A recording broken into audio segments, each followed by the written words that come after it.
This thing on. All right. What's going on YouTube? So today's video is about hair and the divine connection to the people with long hair.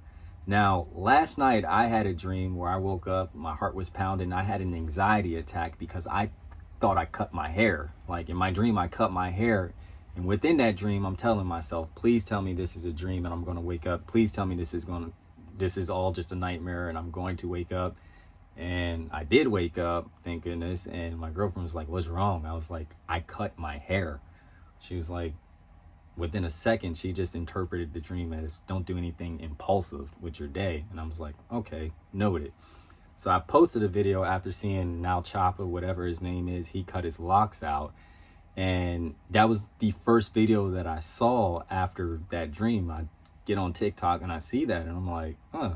So that felt like it was solidifying her message of not doing anything impulsive. So I decided to stitch and duet that video. But within the comments, there were two comments that stood out where one person was like, this is your way of starting a new beginning. And I'm like, that was an accurate interpretation because that is what's happening in my life. There's new things happening, a big transition, and I guess it was manifesting subconsciously and he was able to interpret that. And there was another comment where one guy was being smart and he was like, who cries after getting a haircut? Well, a lot of people, you look at kids who get their haircut, they cry because hair means a lot. Like when you are tap into the ether, like kids at a young age, their first haircut, they're screaming because like anybody who knows the significance of hair, you know that there is something powerful connected to it. Hair is its own entity, it's alive, it produces its own aura. Like you see people with long hair, like people tend to gravitate towards them. There's this one video of this woman in Turkey. Now granted, there aren't a lot of melanated women in Turkey, but she had her afro out and you just seen how all the men were just gravitating towards her, just looking at her, and they were just like in awe. And that's the natural power of hair. Like when it's big, especially like curly hair, like it's its own entity, it's its own aura. And that's why I'm glad in like the 70s, that was like a very, very powerful time for melanated individuals because hair would, we were rocking our natural hair in our natural state. And I feel as if we, throughout time, tried to get used to the European beauty standard where we wanted to keep our hair straight. We wanted to like fit in more with the work environment, which is why I'm really glad that the work environment is changing its standards and it's not really considering our hair nappy anymore because our hair is beautiful. The only reason I rock my hair like this is because I know that it's a lot easier to maintain, especially for work. I'm a firefighter. I can't keep an afro out. So I got to keep it in a bun to maintain with their grooming standards. And that's the choice that I made. But if I could, I would keep it out all the time. And it is hard to like manage. But we, as melanated individuals, we kind of destroyed our hair in that process. Like I look at my sister, she'd always be like, Dad, your hair grew so fast. And I'm like, it's because I never put any products in it. Like I never put anything, like I never relaxed it like she did.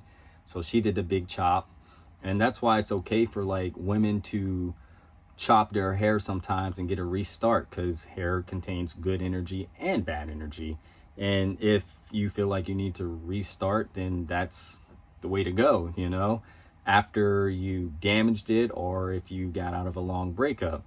But there's also the good to hair too. Like your hair contains, for me personally, I think that my hair contains a lot of energy.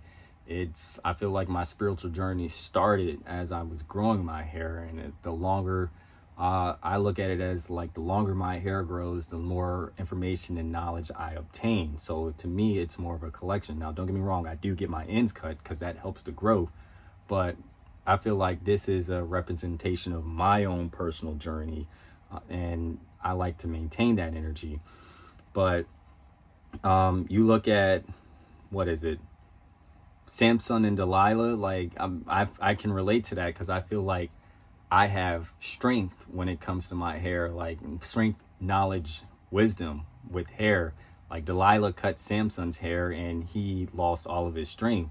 And I think that's kind of why I feel so connected to my hair, because I feel like it's connected to me. It's a part of me. It's extension of me. It's an extension of my nervous system. Like, I'm able to detect everything.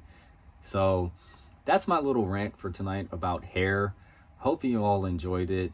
If you all have your own comments, feel free to like tell me about your hair journey. And also, I'd like to include that I do have alopecia areata, and I'm going through fixing that. I had a huge bald spot that was like the size of a silver dollar, and that was after COVID. So I'm able to I put together my own rosemary treatments, which I'll be glad to share with you all on how to correct bald spots, and it's great for men and women. So if you're interested in that, stick around for my next video. But other than that, until next time, YouTube. Tap into the frequency line.